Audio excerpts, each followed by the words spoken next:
வணக்கம், நான் ராஜராஜனாஜி. Katral2.0 சேனலுக்கு உங்களை அன்புடன் வரவேற்கிறேன். இன்னைக்கு நம்ம எதை குறித்து பேச போறோம் அப்படின்னா, இந்த ஆர்டிபிஷியல் இன்டெலிஜென்ஸ் ஏஐ அப்படிங்கிறது மனிதர்களுடைய வேலையை தூக்கிட்டு போயிடுமா?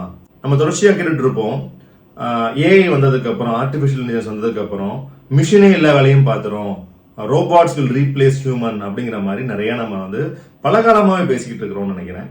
இந்த பர்டிகுலர் விஷயத்தை பத்தி தான் நம்ம விரிவா பார்க்க போறோம். Whether AI will replace the human, whether AI will take the jobs out of human. மனிதர்களுடைய வேலையை ஆர்டிபிஷியல் இன்டெலிஜென்ஸ் குறைத்து விடுமா அல்லது அதை இல்லாமல் செய்து விடுமா அப்படிங்கறத பத்தி இன்னைக்கு நம்ம விரிவா பார்க்க போறோம். தொடர்ச்சியா பாருங்க.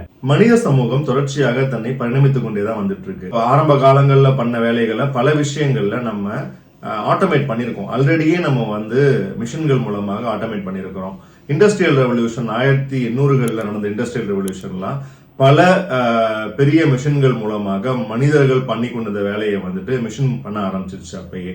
அதன் பிறகு 1960களில் கம்ப்யூட்டர் வந்ததுக்கு அப்புறம் இன்னமுமே நம்மளுடைய அறிவும் சரி, நம்ம செய்கின்ற வேலையும் சரி மேம்பட்டுடுச்சு அப்படின்னு தான் நம்ம பார்க்க வேண்டியது இருக்கு. சூப்பர் மைண்ட்ஸ் அப்படிங்கிற புத்தகத்தை நான் சமீபத்தில் படிச்சேன். நல்ல புத்தகம் அது. அதுல அமெரிக்காவில் விவசாயம் செய்தோர் அப்படிங்கிற ஒரு புள்ளி விவரத்தை கொடுத்திருந்தாங்க. 1900ஸ்ல பாத்தீங்கன்னா 41% அமெரிக்க மக்கள் விவசாயம் பார்த்திருக்கிறாங்க. 2000 ஆண்டுல, அதாவது 2000ல எத்தனை பேர் விவசாயம் பாக்குறாங்கன்னு பாத்தீங்கன்னா அமெரிக்காவில 2% மக்கள் தான் விவசாயம் பாக்குறாங்க. இங்கதான் நவீன அறிவியல் விவசாயத்திற்கு உதவி இருக்கு. இதன் மூலமாக விவசாயமே அழிந்துருச்சா அப்படின்னு நம்ம ஒரு கேள்வி வரும் இல்லையா? இல்ல, டெக்னாலஜி யூஸ் பண்ணி விவசாயத்தை மேம்படுத்தி இருக்கிறாங்க. டிராக்டர்ஸ், ஸ்பிரிங்க்லர் சிஸ்டம், அதாவது உரங்களை தூரத்துக்கான ஸ்பிரிங்க்லர் சிஸ்டம், இப்படியான தொழில்நுட்பங்கள் மூலமாக விவசாயத்தை மேம்படுத்தி இருக்கிறாங்க. இதனுடைய வருகை என்னவா ஆயிருக்குன்னு பாத்தீங்கன்னா, ஹியூமனுடைய வேலையை குறைச்சிருக்கு. இப்போ கணக்கெடுத்து பார்த்தா 15 பேர் ஃபுல் டைமா ஒர்க் பண்ணுவாங்க, ஒரு 20ல இருந்து 30 பேர் வரைக்கும் பார்ட் டைமா ஒர்க் பண்றாங்க. இப்ப இதனால வேலை இழந்த விவசாயிகள் என்ன பண்ணிட்டு இருக்காங்க அப்படிங்கிற கேள்வி வருது இல்ல. 41% 2% ஆகிடுச்சு. அந்த விவசாயிகள் எங்க போனாங்க அப்படின்னா, பல்வேறு துறைகளுக்கு அவங்க அடுத்த கட்டமாக போயிருக்கிறாங்க. புதிய வேலைகளை உருவாக்கி இருக்கிறாங்க, புதிய வேலை வாய்ப்புகளை உருவாக்கி இருக்கு. நம்ம தாத்தா காலத்துல கம்ப்யூட்டருங்கிறத இவ்வளவு பெரிய வளர்ச்சி அடையும்னு கனவு கண்டிருக்கவே மாட்டாங்க. ஆனா இன்றைய காலகட்டம் அந்த அளவுக்கு பரிணமித்து வந்திருக்கு. இது கட்டாயமா நடக்கக்கூடிய ஒரு பரிணாமமா தான் இருந்துட்டு இருக்கு. எப்படி நம்ம தாத்தாவுக்கு கம்ப்யூட்டர் பத்தியான அறிவு அப்ப இல்லையோ, அதே போன்றுதான் 200 வருஷத்துக்கு பின்னாடி என்ன மாதிரியான வேலை வாய்ப்புகள் இருக்கும்னு நம்மளால இன்னைக்கு கணிக்க முடியாது. இதுதான் அறிவியல், இதுதான் இயற்கையும் கூட. பரிணாமம் அடைந்து புதிய தொழில்நுட்பங்கள் வளர்ந்து கொண்டே இருக்கும். சரி, இந்த தொழில்நுட்பங்கள் ஆர்டிபிஷியல் இன்டெலிஜென்ஸ் வேலையை தூக்குமா அப்படிங்கறதுதான் இன்னைக்கு அடிப்படையான கேள்வி. அதை பத்தி நம்ம பேசுவோம். இரண்டு பார்த்தா மிஷின்ஸ் ஹியூமனை ரீப்ளேஸ் பண்ணுதா அப்படின்னு கேட்டா, ஆமா, ரீப்ளேஸ் பண்ணும் அப்படிங்கிறது ஸ்ட்ரைட் ஆன்சர் தான். ஆனா அதுல இருக்கிற ஒரு சில விஷயங்கள் நம்ம புரிஞ்சுக்கணும். எல்லா வேலையையும் மிஷின்களால ரீப்ளேஸ் பண்ண முடியாது. மிஷின்களால செய்யக்கூடிய வேலைகள், மிஷின்களால செய்ய முடியாத வேலைகள் அப்படின்னு நிறைய விஷயங்கள் இருக்கு. என்ன மாதிரியான வேலைகளை ஏஐயால ரீப்ளேஸ் பண்ண முடியாது அப்படின்னு நம்ம தெரிஞ்சுக்கணும் இல்லையா? மிஷின்களால செய்ய முடியாத சில வேலைகளை மனிதர்கள் தான் செய்வார். மிஷின்களால் செய்யப்படும் சில வேலைகளுக்கு அதிகமா நம்ம பணம் கொடுக்க வேண்டி இருப்பதால அந்த வேலைகளை மனிதர்கள் செய்வார்கள். ஒரு சில வேலைகளை மனிதர்களால் மட்டும்தான் செய்ய முடியும், மனிதர்கள் தான் செய்ய வேண்டும் அப்படிங்கிற ஒரு சில வேலைகளும் இருக்கு, மிஷின்களால பறிக்கப்படாது. முதல்ல நம்ம என்ன புரிஞ்சுக்கணும் அப்படின்னா, மிஷின் என்பது நம்மளை விட புத்திசாலி கிடையாது.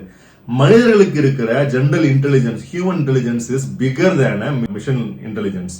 அதாவது ஆர்டிபிஷியல் இன்டெலிஜென்ஸ் இன்னைக்கு வளர்ந்துகிட்டு இருக்க ஒரு துறையை விட மனிதர்களுடைய மூளையும் அவர்களுடைய மூளை வளர்ச்சியும் ஹியூமன் இன்டெலிஜென்ஸும் மிகப்பெரிய அளவுக்கு சக்தியுடையதா இருக்கு அப்படிங்கறத நம்ம புரிஞ்சுக்கணும். இன்னொன்னு, மனிதர்களுடைய பலமாக இருப்பது இன்டர்பர்சனல் ஸ்கில்ஸ். 2 பேர் சேர்ந்து டீமா வேலை பார்க்கறதுங்கிறது மனிதர்களுக்கு ரொம்ப எளிமையான விஷயம்.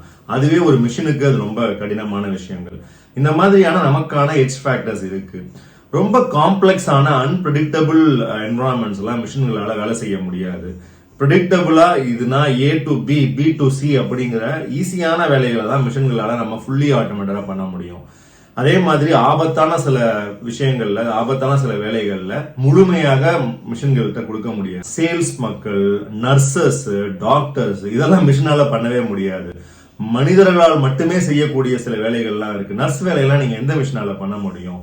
அந்த ஹியூமன் டச், ஹியூமன்லி டச், அந்த எம்பத்தி எல்லாம் மனிதர்களுக்கானது தான். அதையெல்லாம் மிஷின்களால் நிச்சயமாக ரீப்ளேஸ் பண்ண முடியும். எப்படி விவசாயத்துல டெக்னாலஜி போனதுக்கு அப்புறம் புதிய வேலை வாய்ப்புகள் உருவானதோ அதே போன்று மிஷின்களால ஒரு சில வேலைகள் போகும்போது மேலும் சில வேலை வாய்ப்புகள் உருவாகும். எல்லாத்துக்கும் மேல மெக்கன்சியோட ரிப்போர்ட் ஒன்னு சொல்லுது. என்ன சொல்றாங்க அப்படின்னா, even though 50% of the activities people are paid to do could be automated with current technology, only about 5% of today's occupations could be fully replaced அப்படின்னு சொல்றாங்க. எல்லா வேலைகளையும் ரீப்ளேஸ் பண்ண முடியாது அப்படிங்கறத நம்ம இதுல இருந்து புரிஞ்சுக்கணும். 1440 தான் முதல் முறையாக பிரிண்டிங் பிரஸ் கண்டுபிடிக்கப்படுது குட்டன்பெர்க் அப்படிங்கிறவரால. அதுக்கு முன்னாடி வரைக்கும் இந்த பிரஸ்ங்கிற கான்செப்டே இல்லாம என்ன பண்ணிருப்பாங்க அப்படின்னா, ஒருத்தர் எழுதுனதை ஒரு பேப்பரை பார்த்து அப்படியே இன்னொருத்தர் எழுதி அதை அப்படியே அச்சா அதை கொண்டு போயிருக்கிறாங்க. பிரிண்டிங் பிரஸ் வந்ததுக்கு அப்புறம் தான் நமக்கு அந்த அச்சு கோர்த்ததுக்கு அப்புறம் ஒரு தடவை நம்ம கோர்த்தா போதும், அதுக்கப்புறம் எத்தனை வேணாலும் பிரிண்ட் பண்ணிக்கலாம் அப்படிங்கிற கான்செப்ட் 1440 தான் வந்திருக்கு. இதை நீங்க யோசிச்சு பாத்தீங்கன்னா வரலாற்றுல ஒரு நாலேஜ் கிரியேஷன் அப்படிங்கிறது இந்த பிரிண்டிங் பிரஸ்ங்கிறது கிரியேட் பண்ணிருக்கு. புத்தகங்கள் அப்படிங்கிறது இந்த பிரிண்டிங் பிரஸோடைய வருகைக்கு பிறகுதான் நமக்கு வருது. அறிவு வளர்ச்சிக்கு டெக்னாலஜி அப்படிங்கிறது என்னைக்குமே துணை புரிந்திருக்கு. அதனால டெக்னாலஜியை நம்ம எதிர்க்கவே முடியாது, எதிர்க்கவும் கூடாது அப்படிங்கறத நம்ம முதல்ல புரிஞ்சுக்கணும். எப்படி இந்த 1440 பிரிண்டிங் பிரஸ் மூலமாக ஒரு ரெவல்யூஷன் நடந்துச்சோ அதே போன்று அதை அடுத்த நிலையாக அதுக்கப்புறம் இப்ப டிஜிட்டல் புக்ஸ் வந்துருச்சு, கிண்டில் மாதிரியான விஷயங்கள்லாம் வந்திருக்கு, செல்ஃப் பப்ளிஷிங் அப்படிங்கிற விஷயங்கள் வந்திருக்கு, யாரு வேணாலும் புத்தகத்தை எழுதி பதிப்பிக்கலாம் அப்படிங்கிற மாதிரியான ஜனநாயகப்படுத்தலை இது நடந்திருக்கு. டெக்னாலஜி எங்கெங்கெல்லாம் வளருதோ அங்கெல்லாம் டெமோக்ராட்டைசேஷன் நடக்கும். அதே போல டெக்னாலஜி வளரும் போது புதிய வேலை வாய்ப்புகள் உருவாகும் சொல்லியிருந்தோம் இல்லையா, அதே மாதிரி இப்ப கண்டென்ட் கிரியேட்டர்ஸ் வருவாங்க, டிசைனர்ஸ் வருவாங்க. ஒரு நார்மல் லைப்ரரி டிஜிட்டல் லைப்ரரியா மாறும் போது அதற்கான கண்டென்ட் மாடரேட்டர்ஸ் தேவைப்படுவாங்க. கிண்டில் புக் டிசைன் பண்றதுக்கு ஆட்கள் தேவைப்படுவாங்க, கவர் டிசைன் பண்றதுக்குன்னு புதிய வேலை வாய்ப்புகள் உருவாகிட்டே தான் இருக்கும். நம்ம டெக்னாலஜியை எதிர்க்க கூடாது. இந்த டெக்னாலஜி வளரும் போது அதற்கு ஏத்த மாதிரி நம்ம அடாப்ட் ஆகிக்கணும். இன்னொரு காணொலியில் சந்திக்கலாம். நன்றி, வணக்கம். ஹோட்டல்ல போயிட்டு நமக்கு சோறு வைக்கிறது ஒரு மனிதர் வச்சாதான் நல்லா இருக்கும், ரோபோட் வச்சாலும் நல்லா இருக்குமா? நம்ம நல்லா இருக்காது. முழுமையாக எல்லாமே அனிமேட்டடா எல்லாமே கிராபிக்ஸ் இருக்கும் அப்படின்னு சொல்ல முடியாது. ஸ்டில் ஹியூமன், நம்ம மனிதர்களுடைய முகத்தை பார்ப்பதற்கு விரும்புவோம் அப்படிங்கறத நம்ம பார்க்கணும். மிஷின்களே எல்லாம் பார்த்துட்டு இருக்கு அப்படின்னா ஹியூமனுக்கு என்ன வேல்யூங்கிற ஒரு கேள்வியை துறை சார்ந்தவர்களும் பேசிக்கிட்டு தான் இருக்கிறாங்க.